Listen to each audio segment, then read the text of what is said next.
સિંહાસન આજે એ ધરતી પરથી જેના માટે કહેવાય છે કે જે અહીંયા રાજ કરે એ દેશના સિંહાસન પર રાજ કરે. જી હા, વલસાડ ડાંગ લોકસભા, અને એ લોકસભા કે જ્યાં કહેવાય છે કે જે વલસાડ પર રાજ કરે એ દેશ પર રાજ કરે, ત્યારે અહીંયા કેવો વિકાસ થયો છે. ભારતીય જનતા પાર્ટીના 10 વર્ષના પાછલા શાસનની અંદર શું થયું છે, કેટલી લોકોને અપેક્ષાઓ છે, કેટલી ઝંખનાઓ છે અને કેટલી તૃપ્તિ થઈ છે, કેટલી સમસ્યાઓ નિવારણ થયું છે, બધી જ વાત કરવી છે. અને મોટી સંખ્યામાં વલસાડવાસીઓ અમારી સાથે છે. સૌથી પહેલાં તો આપનો કિંમતી સમય ફાળવી અને સિંહાસન માટે અહીંયા આવ્યા, અમારી સાથે આવ્યા, એના માટે ખૂબ ખૂબ આભાર. Thank you so much. અને હવે શરૂઆત કરીએ, દાદા પાસેથી શરૂઆત કરીએ. સાહેબ, આપે ઘણા વર્ષો વલસાડની અંદર વિતાવ્યા છે, વલસાડને મોટું થતું જોયું છે, વલસાડને વિકસતું જોયું છે, પણ ક્યાંક અટવાયું પણ હશે અને મુશ્કેલથી બહાર પણ નીકળ્યું હશે અને આગળ પણ વધ્યું હશે. વલસાડ લોકસભા વિધાન વિસ્તારમાં આપણા નરેન્દ્રભાઈ મોદીના નેતૃત્વમાં જ્યારે 2014થી 2024 સુધીના કાર્યકાળમાં અને ડૉક્ટર કેસી પટેલ અમારા સંસદ હતા એમના કાર્યકાળમાં હાઈવે ઉપરના છેક ઉદવાડાથી લઈને તે બોમ્બેના જે સરહદ સુધીના 5 બ્રિજ નવા બનાવવામાં આવ્યા. એ જ રીતે રેલવેમાં 2012માં જ્યારે અહીંયા લોક દરબાર હતો ત્યારે ડીઆરએમ એવું કહેતા હતા કે રેલવે પાસે પૈસા નથી, ત્યારે છેલ્લા 10 વર્ષમાં રેલવે સ્ટેશન પર ઇન્ડિકેટર મૂકવામાં આવ્યા, એસ્કેલેટર મૂકવામાં આવ્યા, લિફ્ટ મૂકવામાં આવીને હમણાં જ નરેન્દ્રભાઈએ ખાતમુહૂર્ત કર્યું રેલવેના સ્ટેશનનું નવીનીકરણનું. એનું કામ કરવામાં આવ્યું. ઈએસઆઈસી હોસ્પિટલ જે ઔદ્યોગિક વિસ્તાર છે, ખંડેર થયેલી હતી કોંગ્રેસના કાળમાં, એને નવીનીકરણ કરીને અહીંના જે ઉદ્યોગોમાં કામ કરતા મજૂરોને સારી આરોગ્યની સુવિધા મળે એના માટેનો પૂરતો પ્રયત્ન કરવામાં આવ્યો છે. અને ડાંગ અને વાંસદા વિસ્તારમાં જ્યાં આગળ લોકોને કનેક્ટિવિટી નહોતી કે શહેરો સાથે જ્યારે એમને કંઈક વાતચીત કરવી હોય તો મોબાઈલ કનેક્શન નહોતા, ત્યારે મોબાઈલના ટાવર ઊભા કરીને ત્યાંના વિદ્યાર્થીઓને નવી સુવિધા ઉપલબ્ધ કરાવી કે એમને શિક્ષણ માટેમાં એમાં જે કંઈ મેળવવું હોય એ મોબાઈલ પરથી તેઓ એપ પર અપલોડ કરી અને પોતે શિક્ષા આગળ વધી શકે. ઓકે, એટલે ઘણા બધા કામ થયા છે એવી વાત કરવામાં આવી રહી છે. ઘણી બધી સુવિધાઓ પહોંચી છે, રેલવેની હોય, શિક્ષણની હોય, પણ હજી પણ કેટલીક જગ્યાએ એવું મેં જાણ્યું છે કે નેટવર્કના પ્રોબ્લેમ છે, વિદ્યાર્થીઓને ભણવા માટેની તકલીફ પડે છે, રોજગારીના પ્રશ્નો છે. એ વાત સાચી? હા, રોજગારી મતલબ અહીંયા વાપીમાં જોવા જાય તો વલસાડમાં બધા જે આ શાસક પક્ષની સરકાર એમ કહેવા માગે છે કે હવે ઘણા વિકાસ કર્યા છે, તો વિકાસ મેં તમને બતાવું છું. અત્યારે જે મતલબ નગરપાલિકામાં દરેક જે ટેક્સ વધારવામાં આવ્યો છે એમને બધાને પોતે ખબર છે. હવે એ ટેક્સ જોવા જાય તો 600 રૂપિયા ભૂગર્ભ ગટરનો વધારવામાં આવ્યો છે, પાણી પુરવઠામાં 600 રૂપિયા વધારવામાં આવ્યો છે, જેવી રીતે કોમર્શિયલમાં 1200 રૂપિયા થઈ ગયો છે. તો તે વિકાસ કહેવાય કે મતલબ અત્યારે પાણી કોઈને જ્યાં પહોંચતું નથી ને ગટરમાં લાઈન કોઈના હજુ જોઈન્ટ નથી ભૂગર્ભ ગટરની. આ વિકાસ. બીજું કે ખાનગીકરણ જે આ સ્કૂલ થઈ રહ્યા છે 75% તો ખાનગીકરણ થઈ કરી નાખ્યું છે, એ વિકાસ કહેવાય. અને જે હોસ્પિટલમાં મતલબ જે આયુષ્માન કાર્ડ ન હોય તો એને કાયદેસરનું સરકારમાં એટલે સરકારી હોસ્પિટલમાં બિલ ભરવા પડે, એ વિકાસ કહેવાય. એટલે દરેક વસ્તુમાં જોવા જાય તો વિકાસ આ લોકોએ કર્યો છે. આ મેં તમને બધા મુદ્દા બતાવ્યા. હવે આ બ્રિજની વાત કરી અમારા વિઠ્ઠલભાઈ પ્રમુખે, જે માજી પ્રમુખ હતા અમારા, તો એમણે મતલબ બ્રિજની વાત કરી. એ કિશનભાઈ હતા ને ત્યારે અમારે મંજૂરી આપવામાં આવેલી હતી મતલબ 5 બ્રિજની. કિશનભાઈ જ્યારે અમારા એમપી હતા કોંગ્રેસના ત્યારે 5 બ્રિજના અમારે મતલબમાં મંજૂરી લઈને આવેલા હતા ને. એ તો સરકાર બદલાઈ એટલે એ લોકોએ રિબિન કાપી. અચ્છા, રિબિન કાપવાનું કામ કરે છે એવું આક્ષેપ લગાવવામાં આવે છે. આપ જવાબ આપશો? હા, આપું છું. કોંગ્રેસની સરકારમાં 5 વર્ષીય યોજના હતી, 25 વર્ષે પણ પૂરી નહોતી થતી. ખંડુભાઈ 1960માં સરદાર સરોવર ડેમનું ખાતમુહૂર્ત કરવામાં આવ્યું હતું. ભાજપની સરકાર આવ્યા પછી છેલ્લા 25 વર્ષમાં એને પૂર્ણ કરીને આજે લોકોને પીવાનું પાણી જો ગુજરાતમાં આપ્યું હોય તો ભાજપની સરકારે આપ્યું છે. એટલે તમે એમ વાત કરતા હોય કે કામો નથી થતા, અમે જે ખાતમુહૂર્ત કરીએ છીએ એનું લોકાર્પણ પણ અમે જ કરીએ છીએ. ઓકે, આદિવાસી. હા, ચાલો હું મારો પ્રશ્ન પછી મૂકું. પહેલા તમે ખંડુભાઈ અહીંયા આવી જાઓ, વિઠ્ઠલભાઈ તમે અહીંયા આવી જાઓ. તમારા બેની સૌથી પહેલા ચર્ચા જ કરાવી દઈએ, બાકીના બધા પોતપોતાની જગ્યાએ પ્લીઝ. Thank you. હા, આ સરકારમાં ખાતમુહૂર્ત જ કરવામાં આવે છે. લોકાર્પણ તો લગભગ મતલબ આ ઇલેક્શન આવી ગયું, કોઈ લોકાર્પણ કર્યું નથી. અચ્છા, કોઈ લોકાર્પણ નથી કર્યું. આ બાજુ આવો થોડા વિઠ્ઠલભાઈ. અરે લોકાર્પણ હમણાં જ તમે જોયું હશે કે અરે ભાઈ કેમ નહીં, તમે શું વાત કરો? લોકાર્પણ કેટલા કનુભાઈના છે, અમારા વિકાસ પુરુષ કનુભાઈએ કેટલાય કામો ખાતમુહૂર્ત કરી અને લોકાર્પણ કર્યા. એનું તમારી પાસે દાખલા આપો ને તો એના અગણિત દાખલા છે. હા, જે કનુભાઈના ઇલેક્શન વખતે મતલબ ખાતમુહૂર્ત કરેલા 111 એ ખાતમુહૂર્તમાં લોકાર્પણ કયા કર્યા તો મને બતાવો. અચ્છા, 111 ખાતમુહૂર્ત થયા છે, લોકાર્પણ નથી થયા એવો આરોપ છે. અચ્છા, હા, સાહેબ પાસે વાત કરીએ. હા, 11નું લિસ્ટ માંગો એમના પાસે, કારણ કે આ કોંગ્રેસના લોકો ખાલી છે ને કાગળ પર લિસ્ટ તૈયાર કરવામાં બહુ માહેર છે. એટલે એમને કહ્યું 111નું લિસ્ટ આપે તો અમે 111નું લોકાર્પણ આપી દઈએ. અચ્છા, કોણ આ બાજુ જવાબ આપશે 111ના લિસ્ટનો? હા, આ લોકો તો ખાલી વાયદા કરે ને વાત કરે. એ લોકો એક નગરપાલિકામાં બેસેલા છે, નગરપાલિકાને એ લોકો બતાવે ને નગરપાલિકામાં બેસેલા છે તમે તો તમે કયા કામ કર્યા કયા નહીં કર્યા એ તો બતાવે જનતાને. ને બીજી વાત કરે ઇતિહાસની, ઇતિહાસમાં જે કોંગ્રેસે જે કર્યું છે, જ્યારે દેશમાં સુઈ નહીં બનતી ત્યારે કોંગ્રેસે સુઈ ને આખું જે આજે જે ઇન્ફ્રાસ્ટ્રક્ચર છે જે બી છે આજે કોંગ્રેસની દેન છે. તમારા ખિસ્સામાં જે મોબાઈલ છે એ કોંગ્રેસની દેન છે ને કયા તમે વાત કરો છો 70. અચ્છા, તમારા ખિસ્સામાં જે મોબાઈલ છે એ કોંગ્રેસની દેન છે. કોણ જવાબ આપશે આના માટે? હાજી સાહેબ. અત્યારના જે કોંગ્રેસના મિત્રો અમારા જે વાતો કરી રહ્યા છે, વાપી અને વલસાડની વાત કરીએ તો વાપી અને વલસાડ એક એવો વિસ્તાર છે કે જ્યાં નરેન્દ્ર મોદીશ્રીની અતિ મહત્વાકાંક્ષી યોજનાઓની 3 મૂળભૂત વિસ્તારોમાંથી પસાર થઈ રહી છે. બુલેટ ટ્રેનની વાત કરો, ફ્રેટ કોરિડોરની વાત કરો અને અમારો 4 લેન 6 લેન એક્સપ્રેસ હાઈવેની વાત કરીએ. આ 3 મહત્વાકાંક્ષી પ્રોજેક્ટો મહદઅંશે પૂર્ણ થઈ ગયા છે અને કદાચ આવનારા દિવસોમાં એનું લોકાર્પણ પણ થઈ જશે. અને કોંગ્રેસના મિત્રો જે ઇન્ફ્રાસ્ટ્રક્ચરની વાત કરે છે તો એમના જ પ્રધાનમંત્રી એમ કહેતા હતા કે હું જ્યારે 1 રૂપિયો મોકલું છું દિલ્હીથી તો નીચે સુધી 15 પૈસા ને 20 પૈસા પણ નથી પહોંચતા. જ્યારે અમારા નરેન્દ્ર મોદી સાહેબે ડાયરેક્ટ બેનિફિશરીને આપવાનું કામ કર્યું છે અને 100% અમારા જે પણ લાભાર્થીઓને એમનો જે ફાળો છે સીધો મળે છે. હા હા, પછી હું મારો પ્રશ્ન. બેરોજગાર છે અત્યારે, એના જેટલા બી બધા ટેકેદારો છે એ બેરોજગાર છે. બાકી વાપીમાં કોઈને રોજગારી નથી એવા 50 દાખલા એ લોકો લઈને આવે કે અને નોકરી નથી. અચ્છા, કોંગ્રેસ બેરોજગાર છે એટલે ભારતીય જનતા પાર્ટી રોજગાર આપે છે અત્યારે. યસ, ભરતી એટલા માટે કરે છે. યસ. અમારી કોણ જવાબ આપશે આ બાજુ? હા હા હા હા. એ લોકો વાત કરે છે 10 વર્ષની, 10 વર્ષમાં 5 બ્રિજ પાસ કર્યા છે. 5 બ્રિજના હજુ બી કામ બધા અધૂરા છે. વન સાઈડનો બ્રિજ ચાલુ કર્યો છે, ફાટક બંધ કર્યા છે. બીજી વાત કે મેં એમની સરકારને પૂછવા માંગુ કે વાપીની ઔદ્યોગિક નગરી કોંગ્રેસે વસાવેલી છે, એ લોકો કે નથી વસાવી. વાપીમાં ઉદ્યોગ લાવવાનું કામ કોંગ્રેસે કરેલું છે અને રોજગાર આપવાનું કામ કોંગ્રેસે કરેલું છે.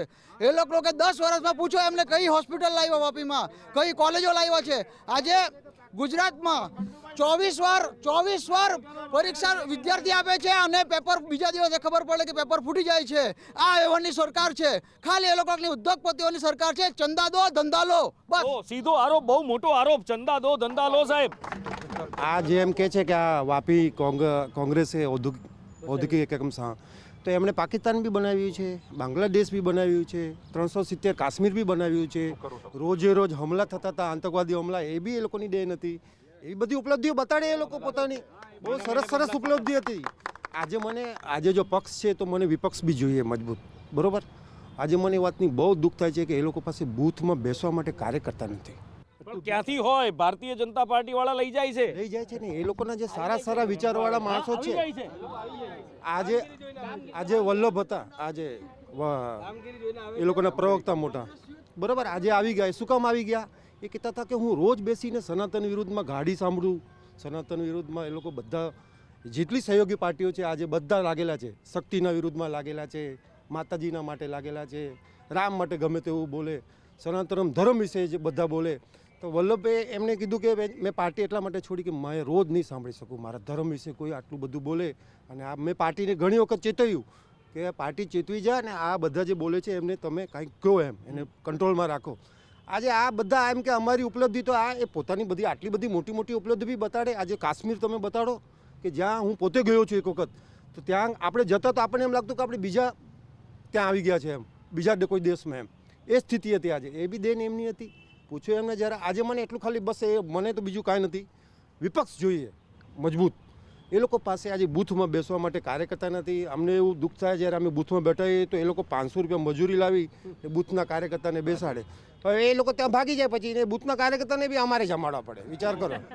હવે એ બિચારા એ પ્રગતિ છે એ લોકોની. હવે મને આ લોકો મજબૂત જોઈએ, એ લોકોનો વિકાસ જોઈએ. ઓકે, આ બાજુથી કોણ જવાબ આપશે? હા, શું કહેવા માંગો છો? જે હા આપ બોલો.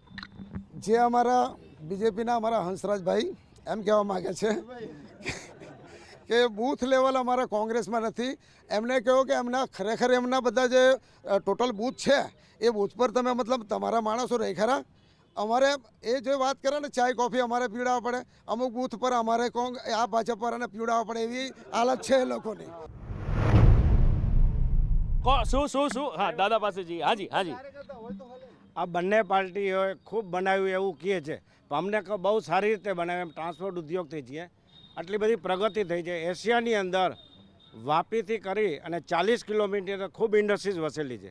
અત્યારે રોજની 4000 ગાડી અવર જવર થતી હોય. આ દરેક નેતાઓને ખબર હોય, બે પક્ષના નેતાઓને ખબર છે, છતાં પણ અત્યાર સુધી સુવિધા નામની નગર માટે એક બાથરૂમ સુધા બી બનેલું નથી. ખરેખર આ લોકોએ બનાવ્યું કે અમે બની ગયા એ હકીકત છે. એ લોકો આગળ આપ જવાબ લઈ શકો છો. વાયદામાં નિભાવવામાં ખરેખર આ પૂર્ણ થયા નથી.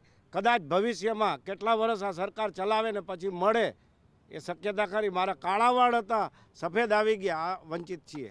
અચ્છા, સફેદ વાળ થઈ ગયા કાળામાંથી, પણ હજી સુવિધા મળી નથી એવું કહેવું છે. હા સાહેબ, હમણાં ખંડુભાઈએ કીધું કે અમારી પાસે ભારતીય જનતા પાર્ટીની જો અમે એક ભારતીય જનતા પાર્ટીની વ્યવસ્થાની વાત કરીએ તો અમારા યશસ્વી પ્રદેશ પ્રમુખ સી આર પાટીલની નેતૃત્વની હેઠળ અમારી page committee, page booth committee, A to Z માળખાકીય સુવિધા તૈયાર છે. કદાચ એમને ખબર નહીં હોય, પરંતુ વાપીમાં અત્યારના કેટલા બૂથ વધ્યા છે એ પણ કદાચ ખંડુભાઈને પૂછો તો ખબર નહીં હોય કે આ અત્યારની લોકસભામાં બૂથમાં કેટલી વધારો થયો છે. શું કહો છો સાહેબ? ટ્રાન્સપોર્ટ નગર, ઓટો નગર નથી બનાવી આપતા એ હકીકત છે. સરકારને ઘણા વર્ષ થઈ ગયા ને હજી ઘણા વર્ષ બેવ સરકાર ચલાવશે. બધા એમ કે તમને બનાવ્યા, અમને જ બનાવ્યા લોકોએ. વલસાડ ડાંગ લોકસભા સીટ પર એક બી સારી સરકારી હોસ્પિટલ હજી 10 વર્ષમાં બનાવી નથી. કોલેજો નથી, વિદ્યાર્થીઓ બધા કોલેજ નથી, હોસ્પિટલ નથી. હા, જો આ કોંગ્રેસવાળા તમે જોયું ને, ફક્ત ખોટી વાતો કરે. આ પેલા વરુણભાઈ છે, રોજ નગરપાલિકામાં 4 કામના કાગળ લઈને આવે ને કાગળ અમે લોકો અહીંથી પાસ થઈને જાય ને કેટલા રૂપિયા લઈએ એમને પૂછો. એટલે પ્રજાને ફક્ત છેતરવાનું, આદિવાસીઓને છેતરવાનું કામ આ કોંગ્રેસ દ્વારા થઈ રહ્યું છે. અત્યારે એમના નેતા છે અનંતભાઈ, જે એ સીટના ઉમેદવાર છે, એમનું તમે જુઓ નહીં, એમના મોઢામાં જ્યારે બી તમે વાત કરશો વિકાસની વાત કોઈ દિવસ નહીં. ત્યારે અમારા પાસે વિકાસ સિવાય કોઈ વાત નહીં હોય. અચ્છા, આનંદભાઈની તમે વાત કરી તો એક સવાલ હું પૂછી લઉં. હું ક્યારનો એક સવાલ પૂછવાનો પ્રયત્ન કરું છું, પણ વલસાડના બંને જગ્યા પક્ષના લોકો અને અહીંયાની જનતા એટલા બધા જોરદાર છે કે છેલ્લી લગભગ 10 મિનિટથી હું ટ્રાય કરું છું સવાલ પૂછવા નથી દેતા, આરોપ પ્રત્યારોપ. પણ એક સવાલ, આનંદભાઈની તમે વાત કરી, આનંદભાઈ આ કરે તે કરે, પણ ધવલભાઈ સામે લેટર બોમ્બ ફૂટે છે, એનું કારણ શું? જો ઇલેક્શન આવે ને એટલે આ રીતના લેટર સામે કોઈની નારાજગી હોય, પણ અમારી તો શિસ્તબદ્ધ પાર્ટી ભારતીય જનતા પાર્ટી એટલે કેડર બેઝ પાર્ટી. અમારા ઉપરથી અમને આપે, અમારે તો ફક્ત અમારે ભગવો અને કમળનું નિશાન અમે જોઈએ. એ બરાબર, શિસ્તબદ્ધ એટલે પેલું વડોદરામાં આપણે જોયું એ તો નહીં ને શિસ્ત? જો પાર્ટીમાં બધાના ઘરમાં વાસણ ખૂટે, બધાના ઘરમાં.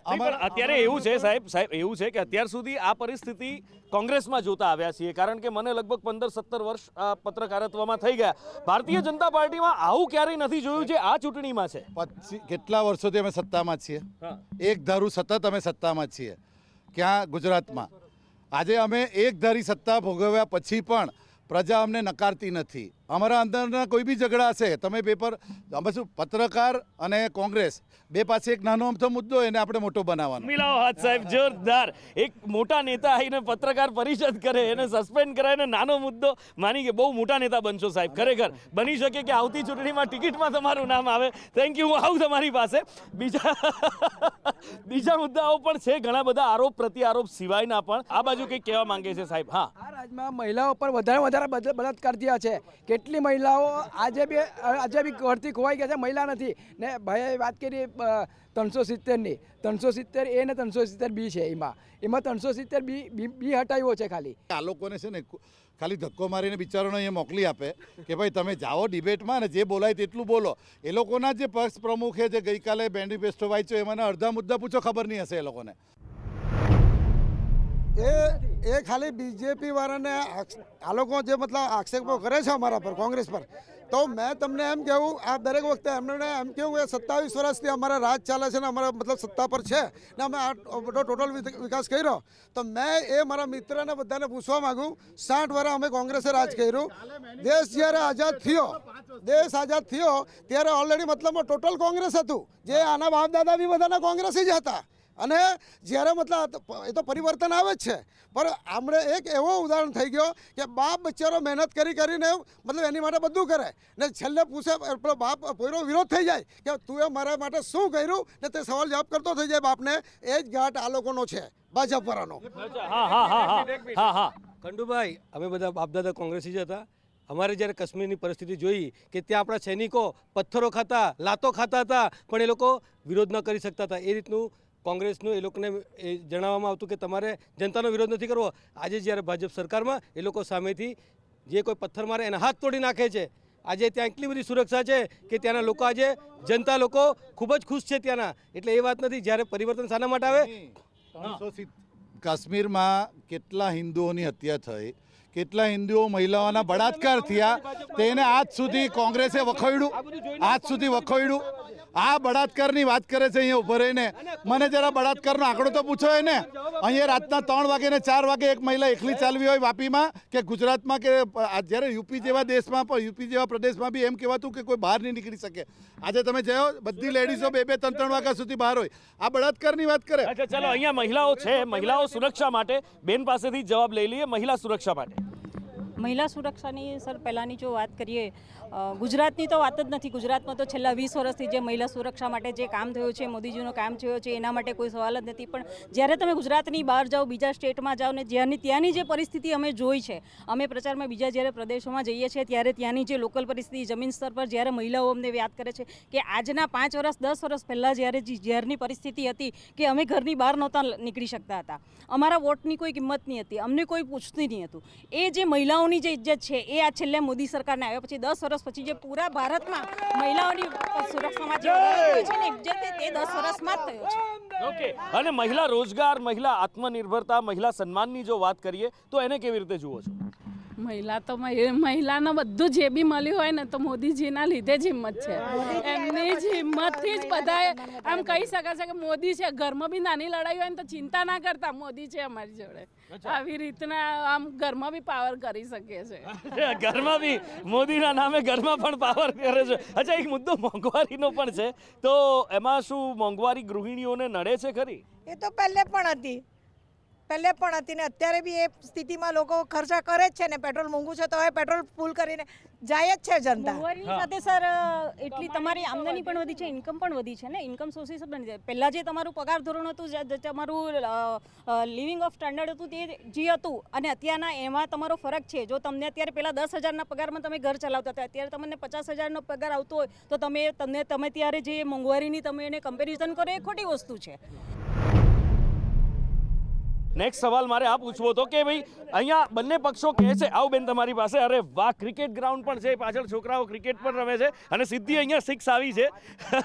આ મજા છે છોકરાઓની સાથે સાથે. અહીંયા આગળ આ બાજુ ભારતીય જનતા પાર્ટીના સમર્થકો છે, કહે છે કે આ વિકાસ છે કે અહીંયા આગળ બાળકો રમે કરે છે. પણ અહીંયા આગળ એક વસ્તુ જે આપણે બહુ એક ગંભીર પ્રશ્ન, જે જળવાયુ પરિવર્તન, ક્લાઇમેટ ચેન્જ, એના માટેનું એક મોટું કારણ છે એ પ્રદૂષણ છે. અને એ પ્રદૂષણ, તમે કહો છો કે કોંગ્રેસે GIDC બનાવી, તમે કહો છો કે તમે વિકાસ કર્યો છે, પણ એ પ્રદૂષણ રોકવાના પ્રયત્નો કોણે કર્યા?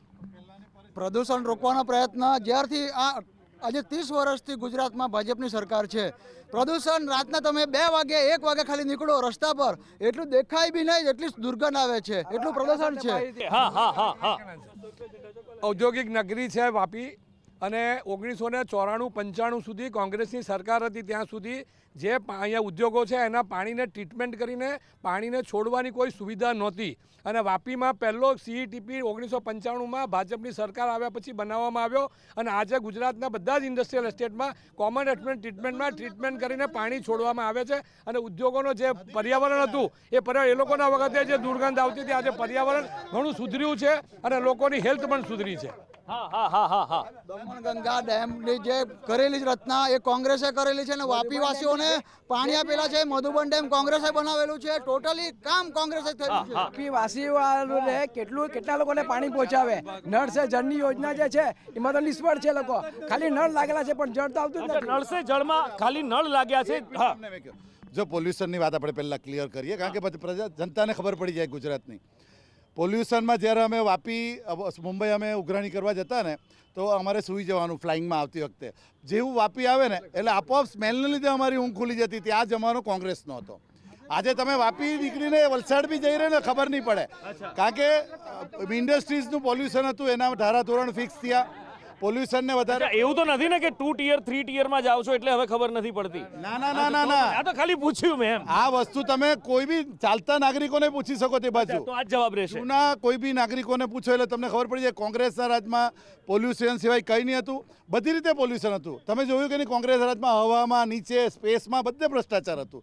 એ રીતે એ લોકોનો બી ભ્રષ્ટાચાર હતો. અધિકારી સાથે મળી અને એ લોકો રાજ ચલાવતા અને પોલ્યુશનવાળી ફેક્ટરી બધી અહીં ધમધમતી હતી. ઓકે, એક સવાલ બીજો મારો એ પણ છે. એક સવાલ મારો, હવે થોડા મારા સવાલો પૂછી લઈએ, કારણ કે જે અહીંના લોકોના સવાલ છે, અહીંના જનતાના સવાલ છે. હું અહીંયા ફર્યો, લોકો સાથે વાતચીત કરી, કેટલાક ખેડૂતો સાથે પણ વાતચીત કરી. અહીંયા આગળ આપણો બાગાયતી પાક સૌથી મોટો અહીંયા વલસાડની આપણી હાફૂસ હોય કે કેસર હોય ખૂબ વખણાય છે. પણ વાવાઝોડા વખતે જે તકલીફ થઈ હતી, છેલ્લા 2 વાવાઝોડા, કેટલાક ખેડૂતોનું કહેવું છે કે હજી એની સહાય નથી મળી. સાચું છે? સાચી વાત છે કે તોતે જે તુફાન આવ્યું હતું એમાં એક બી કિસાનોને એ લોકોએ નહીં આપ્યું. ભલે જે વળતર આપવા જોઈએ કોઈને બી આપવામાં નથી આવ્યું. મેં પોતે કિસાન છું, નહીં આપવા કોઈને વળતર નથી આપવામાં આવ્યું. વળતર નથી કિસાનને? હા હા. એના કરતાં 4 ગણી ખેતી મારા પાસે છે. હું 4 ગણી ખેતી કરું છું, મારા પાસે જગ્યા છે. એમને પૂછો કેટલું એનું નુકસાન થયું. એને કોઈ જગ્યાએ સરકારમાં નોંધાયું, સરકારમાં નોંધાવ્યા પછી એને નહીં મળ્યું. ઓકે, તમે નોંધાયું ક્યાંય મળ્યું? સીધો સવાલ એમનો છે. નોંધાયું છે ને નહીં મળ્યું. મળે નોંધાવેલું છે આખા ગામમાં. ધરમપુર વિસ્તારમાં મારી વાડી છે ને, ત્યાં મારા મેં નોંધાવેલું છે ને નથી મળ્યું મળે. અચ્છા, હા હા હા. શું કહો છો સાહેબ? એટલે ભૂલ થઈ ગઈ તો હવે નોંધાવી લેજો, મળશે તમને કાંઈ. અમારા સરકારમાં બધાનું સાંભળવામાં આવે છે. અમુક મારી સામે ખબર છે, આ છે પેલો યાદવ, એણે રજૂઆત કરેલી કે અમને આ જોઈએ એમને બેસાડી ભાજપ સરકારે કીધું જો તારા કહેવાથી અમે આ બનાવતા છીએ. પૂછો એને કહેવાય વિકાસ. અમે તો બધાનું સાંભળીએ.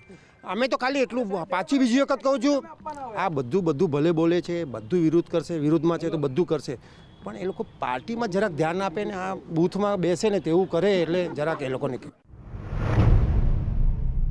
અને વાત અહીંયા લોકસભાની થઈ રહી છે ત્યારે ટ્રેનની વાત કરવામાં આવે, અહીંયા આગળ એક એરપોર્ટની જો વાત કરવામાં આવે તો એના માટેની વ્યવસ્થા કેવી છે?